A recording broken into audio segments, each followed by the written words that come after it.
سے اپنے خالق سے ان کا محبت کا رشتہ ہے اور وہ شدید پیار کرتے ہیں۔ دوسری جانب نبی پاک صلی اللہ تعالی علیہ وسلم نے فرمایا، بخاری مسلم میں معروف اور مشہور اور امت کی جان ہے وہ حدیث کہ سرکار نے فرمایا کہ تم میں سے کوئی اس وقت تک مومن ہی نہیں ہو سکتا جب تک اپنی ہر چیز سے بڑھ کر مجھ سے پیار نہ کرے۔ اللہ سے بھی محبت کرنی ہے اور اللہ کے رسول سے بھی محبت کرنی ہے۔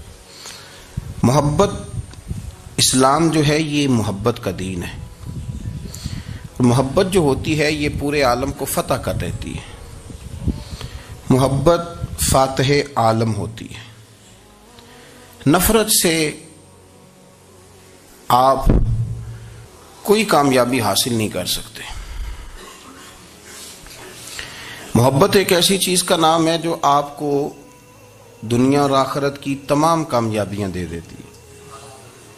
مومن جو ہوتا ہے نا، مومن، اس کا خمیر ہی محبت سے بنایا گیا ہے۔ مشکات میں حدیث ہے، نبی پاک علیہ السلام نے فرمایا، قال المؤمن معلف، فرمایا یہ جو مومن ہوتا ہے نا یہ محبت والا ہوتا ہے۔ اور حضور فرمانے لگے اس بندے میں کوئی خیر ہی نہیں، اس میں کوئی بھلائی ہی نہیں جو نہ محبت کرے اور نہ اس سے محبت کی جائے۔ مومن محبت والا ہوتا ہے، الفت والا ہوتا ہے، پیار والا ہوتا ہے، پریم والا ہوتا ہے۔ وہ بندے میں بھلائی نہیں جو نہ پیار کرے اور نہ کوئی اس سے پیار کیا جائے۔ محبت کا فروغ حسن ہے دین کا۔ آپ دیکھیں نا، نبی پاک صلی اللہ علیہ وسلم نے صحابہ کے بارے میں فرمایا کہ میرے صحابہ سے اس لیے محبت کرو کہ یہ میرے صحابہ ہیں۔ اہل بیت نبوت کا معاملہ آیا تو نبی پاک صلی اللہ تعالی علیہ وسلم نے اپنے اہل بیت نبوت کو چادر کے نیچے چھپا کے اور پھر ہاتھ اٹھا کے کہا، اے اللہ یہ میرے اہل بیت ہیں، میں ان سے محبت کرتا ہوں، تو بھی ان سے محبت فرمانا۔ آپ ذرا غور کریں کہ یہ محبت کہاں کہاں پہنچتی ہے، اللہ سے، اللہ کے رسول سے، حضور کے صحابہ سے، بات اہل بیت تک آئی تو کہا، ہے اللہ میں ان سے محبت کرتا ہوں، تو بھی ان سے محبت فرما، اور میرے مالک جو جو ان سے محبت کرے تو ان سب سے بھی محبت فرما۔ فروغ محبت، اشاعت محبت، تبلیغ محبت بڑا ضروری کام ہے۔ لیکن ایک تو یہ تھی کہ دین کے معاملے میں محبتیں جو شرعی محبتیں کہلاتی ہیں، اور ایک ہیں ہماری طبعی محبتیں۔ حضور صلی اللہ علیہ وسلم نے ہمیں حکم دیا ہے، فرمایا اپنی بیوی سے بغض نہ رکھنا۔ اس کا معنی یہ ہوا کہ کچھ لوگ ایسے ہیں جو بیوی کا بغض بھی پال لیتے ہیں۔ مقابلہ ہو رہا ہوتا ہے میاں بیوی کا، بحث ہو رہی ہوتی ہے، ایک دوسرے کے خلاف دلائل جمع ہو رہے ہوتے ہیں، ایک جنگ مچی ہوتی ہے۔ فرمایا اس سے بغض نہ رکھنا۔ کوئی عادت نہ پسند ہو تو وہ عادت دیکھ لینا جو تمہیں پسند ہے، عداوت نہ پیدا کرنا۔ ہاں دین اظہار بیزاری کا حکم دیتا ہے، پر ان کے ساتھ جو رب رسول کے دشمن ہیں۔ باقی فروغ محبت میں اپنا کردار ادا کرو۔ دیکھیں نا، حضور صلی اللہ علیہ وسلم نے فرمایا جس نے محبت کے ساتھ ماں باپ کا چہرہ دیکھا، اللہ اسے کامل حج کا ثواب عطا کرے گا۔ لیکن حدیث میں جو حضور نے شرط لگائی اس شرط کا خیال رکھنا ہے۔ کس طرح چہرہ دیکھنا ہے؟ فرمایا ماں باپ کا چہرہ دیکھو۔ کس طرح؟ اچھا، یہ حدیث بتاتی ہے کہ کچھ لوگ ایسے ہیں جو چہرہ دیکھتے ہیں پر محبت سے نہیں دیکھتے۔ ابا جی کی کچھ باتیں کڑوی بھی لگتی ہیں نا، تو کئی دفعہ کچھ بچے چہرہ دیکھتے ہیں پر محبت سے نہیں دیکھتے، تو حضور نے فرمایا تو محبت سے چہرہ دیکھ، تیرے رسول کا وعدہ ہے رب مقبول حج کا ثواب دے گا۔ صحابی عرض کرنے لگے، یا رسول اللہ صلی اللہ علیہ وسلم اگر میں 2 دفعہ دیکھوں؟ تو حضور نے فرمایا 2 حج کا ثواب۔ اس نے کہا حضور میں دن میں 3 دفعہ دیکھوں؟ تو فرمایا 3 حج کا ثواب۔ اس نے چوتھی بار کی بات کی تو حضرت ابو ہریرہ فرماتے ہیں حضور نے فرمایا تو جو پوچھتا رہے گا اور میں بتاتا رہوں گا تو بات ختم نہ کریں۔ حضور حکم کریں، فرمایا تو 100 دفعہ دیکھ، اللہ 100 حج کا ثواب عطا کرے۔ بات کو ختم کرتے ہیں۔ تو جتنی دفعہ دیکھ اللہ تجھے اتنے حج کا، شرط یہ ہے کہ ذرا پیار سے دیکھ۔ ذرا محبت سے دیکھ. نفسیات کا ڈاکٹر بوڑھوں کو نیند کی دوائی کیوں دیتا ہے؟ وہ اس لیے دیتا ہے کہ ان کے بچے انہیں وقت نہیں دیتے. بچے کو بہلایا جا سکتا ہے، بوڑھے کو بہلایا نہیں جا سکتا. اس لیے کہ جو بوڑھا ہوتا ہے نا، اس کے پیچھے پوری ایک داستان زندگی ہوتی ہے، تاریخ ہوتی ہے. وہ کبھی کسی چیز کا مالک رہا ہے، سربراہ رہا ہے. اولڈ ہاؤس پاکستان میں تیزی سے اس لیے بن رہے ہیں کہ بچوں کی جو خاص الفت تھی نا ماں باپ سے، وہ رہی نہیں. ورنہ اگر ایک والد 6 بچوں کا خیال رکھ سکتا تھا تو 6 بچے مل کے ایک باپ کو بھی تو سنبھال سکتے تھے نا، ماں کا بھی خیال کر سکتے تھے نا. محبت کا فروغ جب ہو، آپ ماں باپ کو ٹائم دیں، ان کے پاس بیٹھیں، ان کے ساتھ تھوڑا وقت بتائیں، سارے معاملات ٹھیک ہو جائیں گے. ہمارے معاشرے میں نا تیزی سے نفرت کا فروغ ہوا ہے، نفرت کا فروغ. پتہ اسلام نے غیبت سے کیوں منع کیا ہے؟ غیبت کا معنی یہ نہیں ہے کہ کسی بندے میں کوئی عیب نہیں پایا جاتا تھا تو آپ نے وہ بیان کر دیا. یہ غیبت نہیں، یہ تو بہتان ہے. کسی میں کوئی عیب نہ پایا جائے تو وہ بیان کرنا وہ غیبت نہیں، وہ تو بہتان ہے.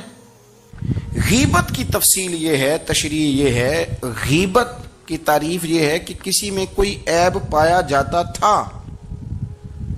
آپ نے وہ اس کی غیر موجودگی میں ڈسکس کیا تو اس کا نام غیبت ہے. وہ عیب تھا، آپ سچ ہی بول رہے تھے، آپ ٹھیک کہہ رہے تھے، عیب واقعی تھا، پر اسلام اس کو پسند نہیں کرتا. اسلام کہتا ہے کہ اگر تو سمجھتا تھا یہ عیب ہے تو جا کے اس کی تبلیغ کر، اس کو بتا، اس کو کہہ میاں یہ غلطی چھوڑ دے، تو نے ڈسکس کیوں کیا؟ آپ کسی شخص کے پاس بیٹھیں اور کسی دوسرے آدمی کی تعریف کریں، آپ کہیں کہ بڑا اچھا ہے، بڑا بامروت ہے، مہمان نواز ہے، با اخلاق ہے، وعدے کو وفا کرنے والا ہے، دیانتدار ہے، سچ بولتا ہے، آپ تعریفیں کریں. آپ کسی کے سامنے تعریف کریں گے نا تو بندہ کہے گا یار کسی دن ملاقات تو کرا. اور جب وہ ملے گا تو اس کی آنکھوں کے اندر ایک خاص کشش ہوگی، پیار ہوگا، ملنے کو جی چاہے گا، ایک خاص راحت ہوگی. یہ کب ہوگا؟ جب آپ نے کسی کی تعریف کر دی. لیکن اگر آپ کسی کی غیبت کریں گے، کسی کے بارے میں کہیں گے بڑا غلط ہے جی، لوٹ لیتا ہے جی، چور ہے جی، فاسق ہے جی، تو بندہ اگر کبھی مل بھی گیا تو اس سے سلام لینے کو دل. ہم نے پتہ کیا کیا ہے؟ تیزی کے ساتھ فروغ پایا ہے ہمارے ہاں نفرت کا ماحول، تیزی کے ساتھ فروغ پایا. ہم نے نا تیزی سے، آپ کھول لیں کوئی یوٹیوب کھول لیں، کوئی ایسا چینل کھول لیں، بس لڑائی ہے، فلانا فلانے سے لڑ رہا ہے، فلانا.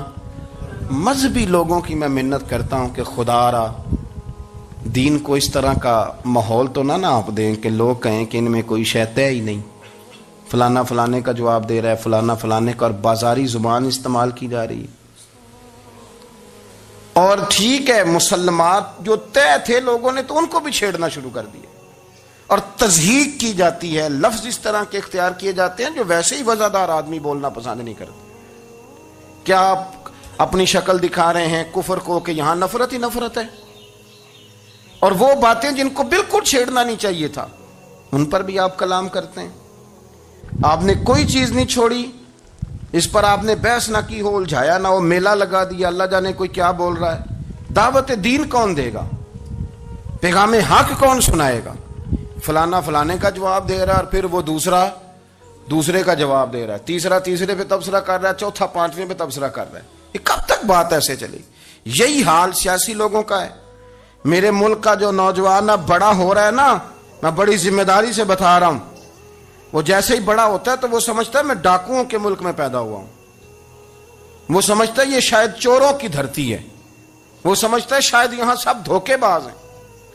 ہم اس طرح سے نچوڑ کے لوگوں کے دلوں میں نفرت بھری ہے، نچوڑ کے کہ لوگ سمجھنے لگے ہیں اس ملک میں تو کوئی بندہ دیانتدار ہے ہی نہیں، کوئی بندہ اچھا ہے ہی نہیں، کوئی بندہ نیک ہے ہی نہیں. مذاق اڑاتے. ایک صاحب میرے پاس آئے ہوئے تھے، کہنے لگے پیر صاحب 11 سال ہو گئے پولیس کی نوکری کرتا ہوں، 1 روپیہ رشوت نہیں لی. وہ چلا گیا، میں نے اسے تھپکی دی تو وہ نکلا ہے تو ایک بندہ کہنے لگا سب انہیں جو ہوتے نہیں نہ سکتا. میں نے کہا یار تو منشی ہے اللہ کی رحمت کا، یہ میرے رسول اللہ کا دین ہے اور قیامت تک لوگ اس پر عمل کریں گے. اس نے 11 سال کا ہے، وہ 40 سال بھی کہتا تو میں ماننے کو تیار ہوں. کیوں کچی باتیں کرتے ہیں؟ آپ نے تو تباہی کر دی، کوئی بندہ ٹھیک نہیں بچا، ایسے میلہ لگا ہوا ہے، اس دھرتی کو آپ برا کہتے ہیں، اس کو چوروں کی اور ڈکیت کی اور فرار لوگوں کی آپ دھرتی کہتے ہیں؟ یہ وہ دھرتی ہے جس نے داتا گنج بخش علی حجویری جیسے لوگ رکھے ہوئے ہیں، یہ وہ دھرتی ہے جہاں بابا فرید جیسے لوگ بستے ہیں۔ کیا بات کرتے ہیں صاحب؟ یہ اتنے بزرگ ترین لوگ یہاں بستے ہیں اور آپ کیا بات کرتے ہیں؟ اور دیکھیں، میں بالکل ہی غیر سیاسی اور غیر جانبدار رہتا ہوں ملکی معاملات میں، لیکن جس شخص نے پاکستان کو ایٹمی قوت بنانے کے لیے، اب تو بڑی عمارت ہو گئی ہے، غربت میں جس بندے نے کام شروع کیا تھا کہ ایٹمی طاقت بن جائے، اس نے کوئی کام کیا کہ نہیں کیا؟ آپ کو پاورفل بنایا کہ نہیں بنایا؟ کبھی تبصرہ ہوتا ہے اس پر بھی؟ ہمیں لاکھ اختلاف صحیح، ہم بھی بات کرتے ہیں مخالفت میں، لیکن تباہی نہیں اتار دی ہم نے، توہین کر کر کے، نفرت پھیلا پھیلا کے۔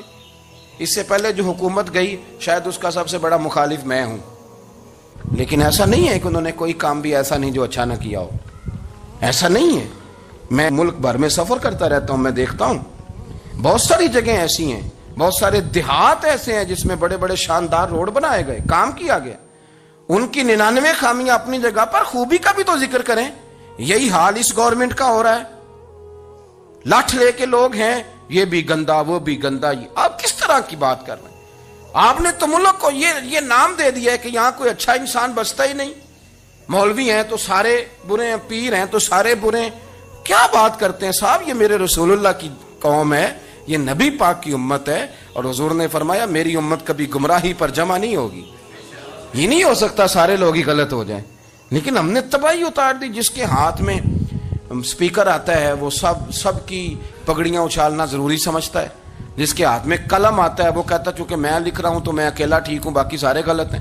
محبت کو فروغ دیں، پیار کریں، اخوت کا رنگ دیکھیں۔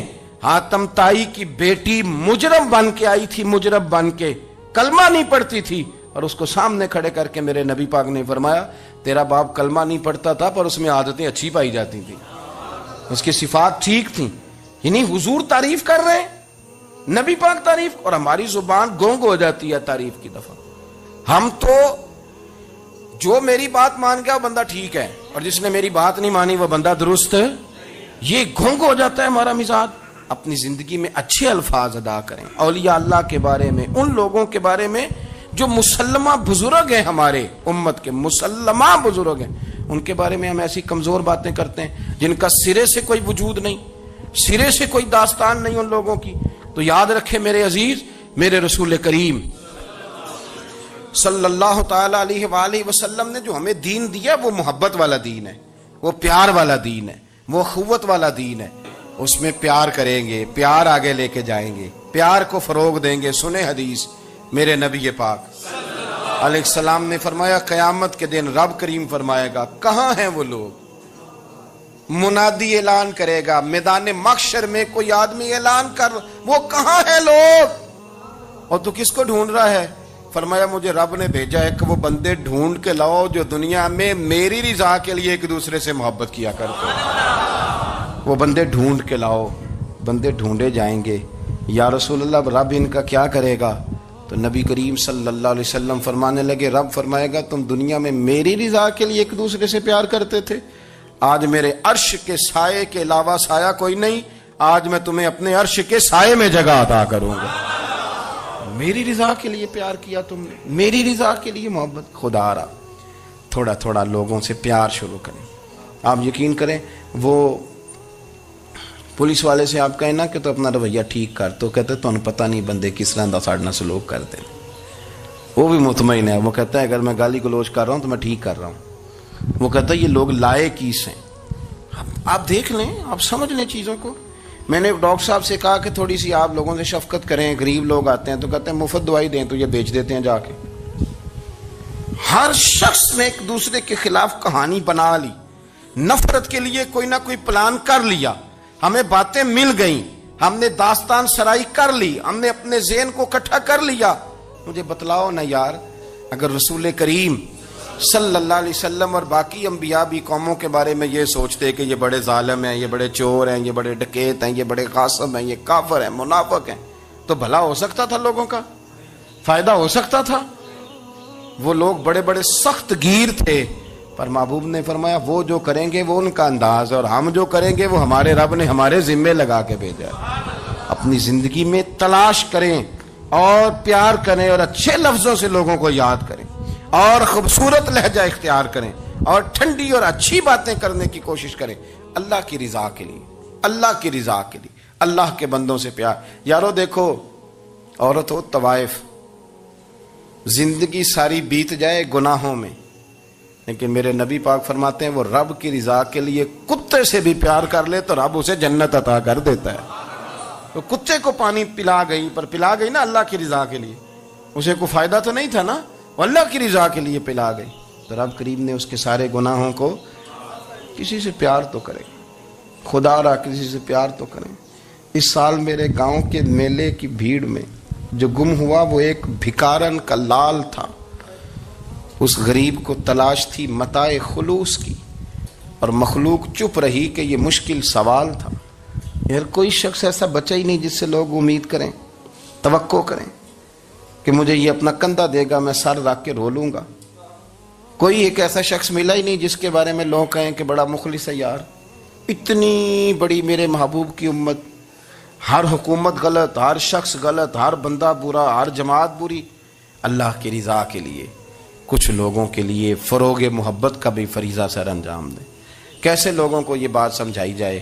حضرت ابو ادریس خولانی رضی اللہ تعالیٰ عنہ تابعی ہیں، حافظ منذری نے الترغیب و ترہیب میں لکھا ہے، فرماتے ہیں کہ حضرت ابو ادریس خولانی کہ میں دمشق کی جامع مسجد میں گیا تو میں نے ایک چمکدار چہرے والا، سیاہ داڑھی والا، چمکتے دانتوں والا خوبصورت نوجوان نبی پاک کی حدیثیں بیان کرتا دیکھا۔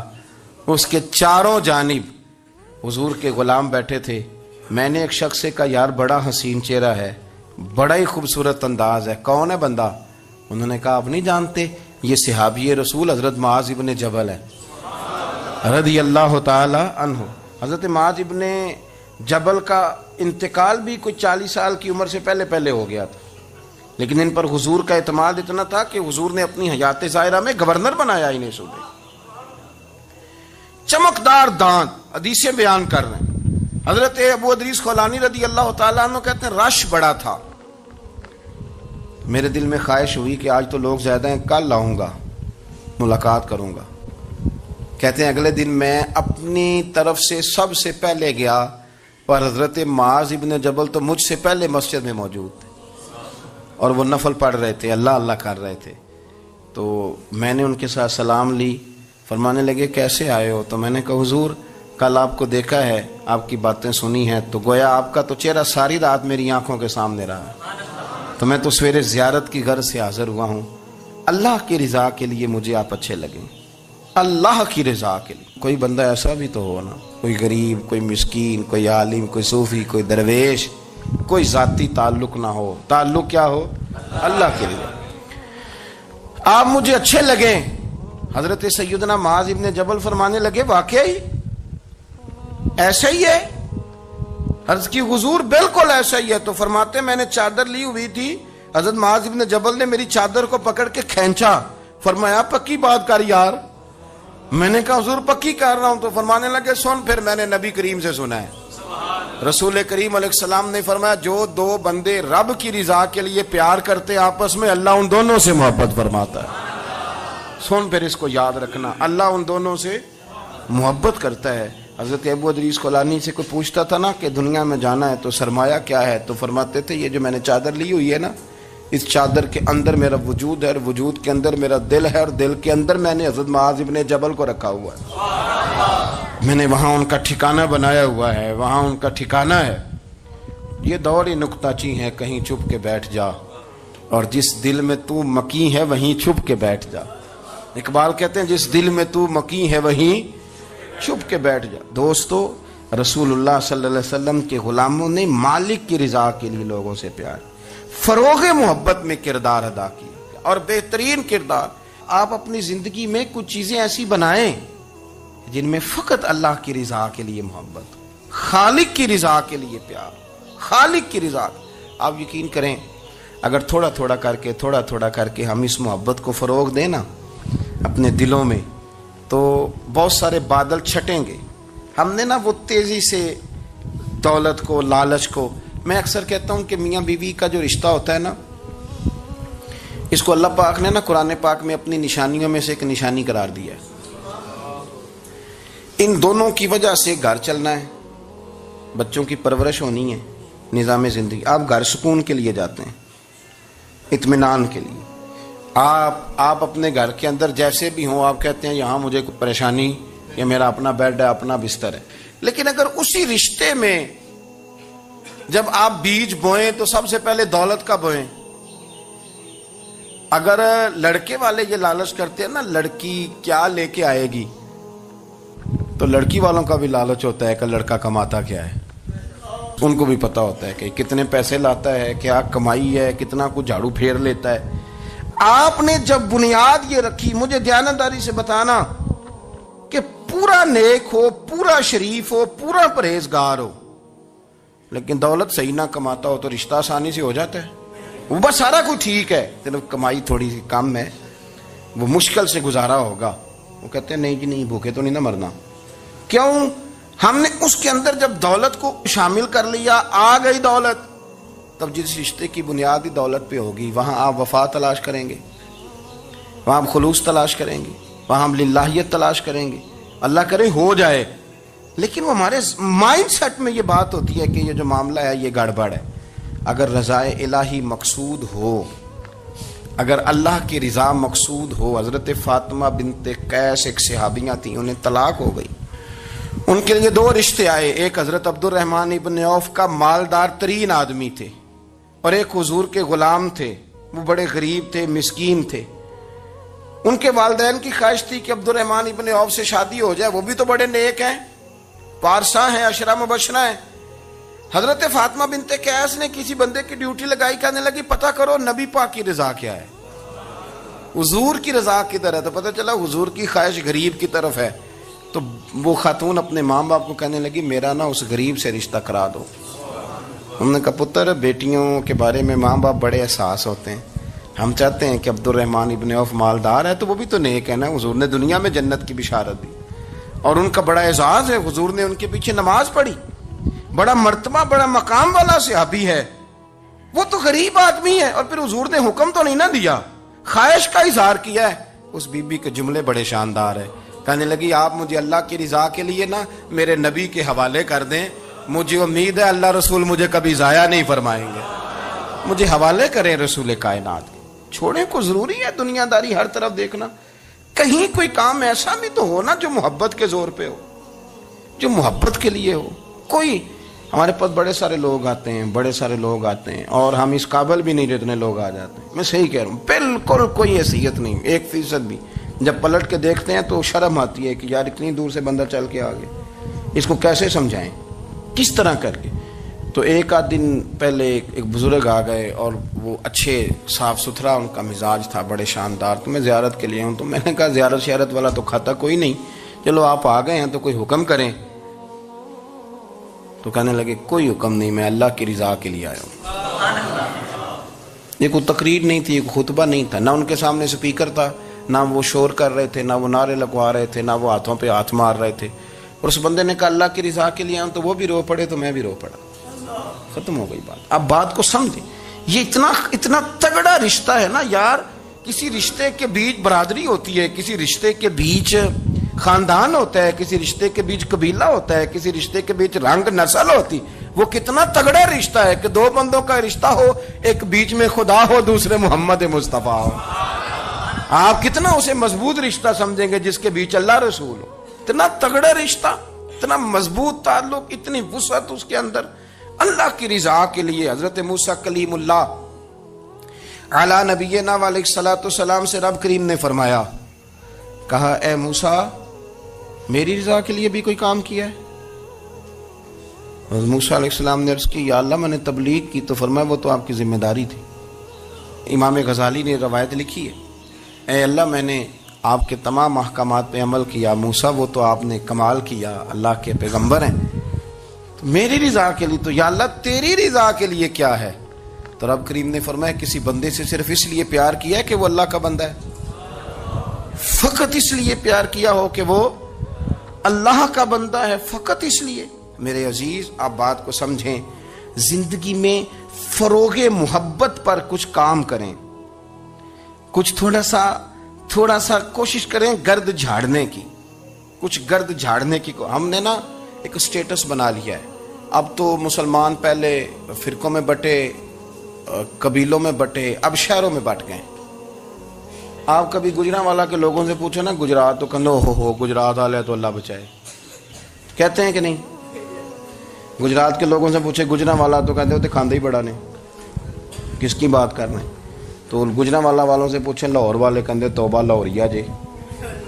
صحیح کون ہے؟ کوئی بھی نہیں. کیوں؟ اس لیے کہ ہم نے ہر شہر کے لیے کہاوت بنا لی ہے. میں صحیح کہہ رہا ہوں, ہر قبیلے کے لیے کوئی نہ کوئی. یہ ہم نے ظلم کیا اپنی جان, یہ ہم نے زیادتی کی. کہانیاں بن گئی, کہاوتیں بن گئی شہروں کے لیے, علاقوں کے لیے, قبیلوں کے لیے. مقصود کیا تھا؟ کسی طریقے سے نفرت پروان چڑھے. کھانا ہے نا, کھانا تو آپ جو کھانا کھاتے ہیں وہ اپنے ذائقے کے مطابق کھاتے ہیں. سندھ کے لوگ جو کھانا کھاتے ہیں وہ اپنے, آپ کا کوئی حق نہیں آپ ان کے کھانے پر تنقید کریں, اس لیے کہ ان کا ذائقہ وہ ہے, اور ان کا بھی کوئی حق نہیں وہ آپ کے کھانے پر تنقید کریں, اس لیے کہ آپ کا ذائقہ. لیکن طنز کرتے ہیں. جو بات سمجھانا چاہتا ہوں وہ یہ ہے کہ ہم طنز کرتے ہیں, تنقید کرتے ہیں. تضحیک آمیز لہجہ ہمارا ہوتا ہے. اس لہجے کے اندر کمزوری ہوتی ہے, اس کے اندر اس طرح کی بناوٹ ہوتی ہے کہ محسوس ہوتا ہے کہ ہم سامنے والے کو بڑا نفرت کی نظر سے دیکھتے ہیں. یہ رویہ کبھی اختیار نہ کریں. اپنی زندگی میں کوشش کریں خلوص کے ساتھ, للہیت کے ساتھ. میرے نبی پاک علیہ وسلم نے صحابہ سے پوچھا تھا بتاؤ دین کی مضبوط گرہ کون سی ہے, مضبوط گرہ دین کی. تو ایک صحابی نے کہا یا رسول اللہ نماز. 5 وقت مسلمان جمع ہوتے ہیں, ایک دوسرے کا حال احوال پوچھتے ہیں, تو اس گرہ میں مسلمان بندے رہتے ہیں. حضور نے فرمایا تم نے بات ٹھیک کی پر میری مراد کو نہیں پہنچے. ایک صحابی نے عرض کی یا رسول اللہ صلی اللہ علیہ وسلم زکوٰۃ, امیر غریب کو زکوٰۃ دیتا ہے تو دونوں کا رشتہ مضبوط ہو جاتا ہے, تو یہ بہت بڑی گرہ ہے. تو حضور نے فرمایا بات تمہاری ٹھیک ہے پر تم میری مراد کو نہیں پہنچے. تو تیسرے نے عرض کی حضور حج,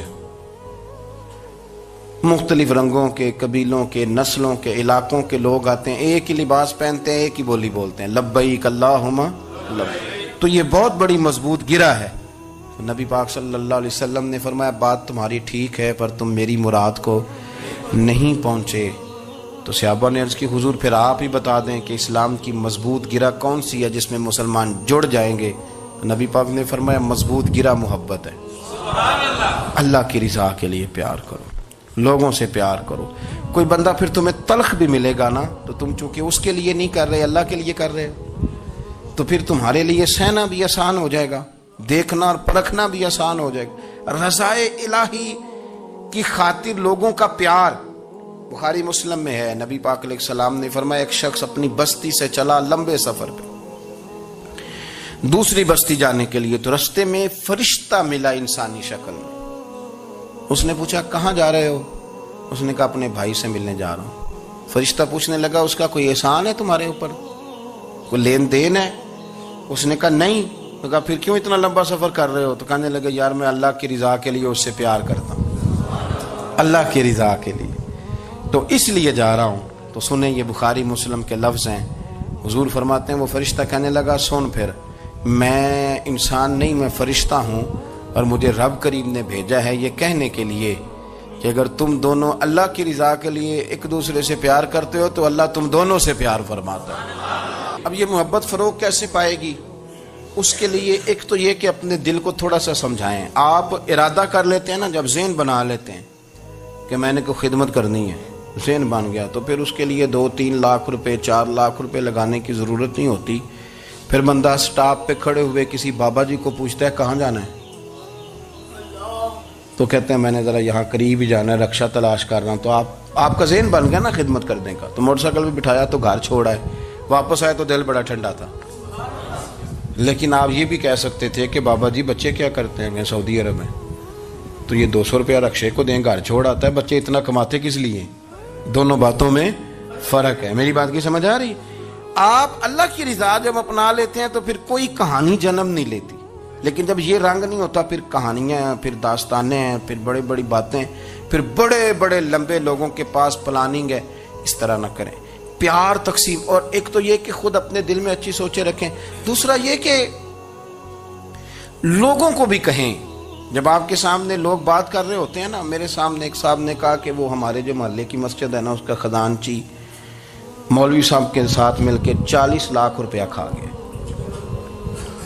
میں نے اسے کہا یار بڑی پکی فگر یاد ہے تجھے، پورے 40 لاکھ ہی کھا گیا اور طے ہے. تو میں نے کہا کوئی اس کی دلیل؟ کہنے لگا جی وہ بڑے پیسے کھائے ہیں، سب کو پتہ ہے. میں نے کہا سب کو پتہ ہونا کام نہیں، اس پر باقاعدہ شرعی گواہ ہونے چاہیے. کہہ دیتے ہیں نا ہم. میں نے اسے کہا کہ چلو چھوڑو ساری باتیں، تم نے کتنے دیے تھے؟ کہنے لگا میں نے تو کوئی نہیں دیا. تو میں نے کہا اگر تو نے کو دیا تو چل میرے ساتھ، میں تیرے تو واپس کراؤں، اور اگر تم نے نہیں دیا تو پھر اللہ سے ڈر. اس لیے کہ بہتان بڑا سخت جرم ہے، صبح قیامت اس کا بڑا سخت حساب دینا پڑے. اللہ سے ڈر. یہی حال ہماری اخباریں کرتے ہیں، جس کے اوپر مرضی جو مرضی ڈال دیا، کون سا کسی نے پوچھنا ہے؟ صحیح کہہ رہا ہوں میں؟ جو مرضی. اور اب سوشل میڈیا جب سے آیا ہے پھر تو کسی خبر کی کسی تصدیق کی کوئی ضرورت، اور نہ پوچھنے والا پوچھتا ہے کہ یہ خبر کہاں سے آئی.